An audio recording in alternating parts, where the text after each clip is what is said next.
Francis Schaeffer was my spiritual mentor, and he shaped me in some, I think, very important ways.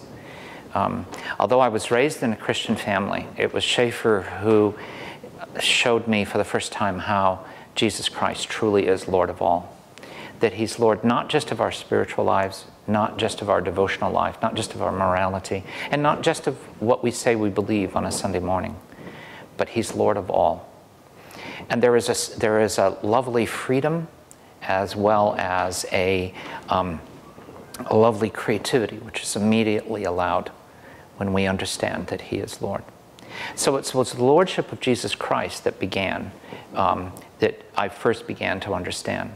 The second thing was that how, when I first came upon Schaeffer, I had a lot of questions. Although I was a Christian, I was filled with doubts about the truth of Christianity. And I couldn't make sense of what it was that I believed and why. And what I found with Dr. and Mrs. Schaeffer and the people at L'Abri is not a suspicion about questions, but an invitation to ask them. A desire to say, let's ask the hardest questions possible and explore the answers. We don't have to be afraid. And that was revolutionary. And I did ask what to me, at least, were very, very hard questions. And to have people take them seriously was not only reassuring that I wasn't just either crazy or off the rails spiritually, but it gave me a model for what it's like to be able to talk to other people and to care for them. Listening to people with care, hearing their doubts, giving honest answers to honest questions, including saying, I don't know if we don't know. Those are precious gifts. Those are precious gifts.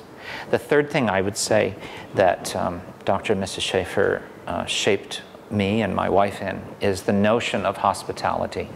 The notion that a home that's open with simple food, flour in the middle of the table, and a warm welcome is one of the most powerful things that can occur on the earth. People yearn for it. And I would say especially as more and more young people grow up in broken homes with broken backgrounds, I think that perhaps one of the most radical forms of Christian discipleship is simply opening our homes. I think a lot of people who will never go to church, or certainly are uninterested in it, would turn down an invitation to go to church, are willing to come into a home for homemade bread, a bowl of soup, and an honest conversation. And I think that that is radical Christian discipleship right at the cutting edge.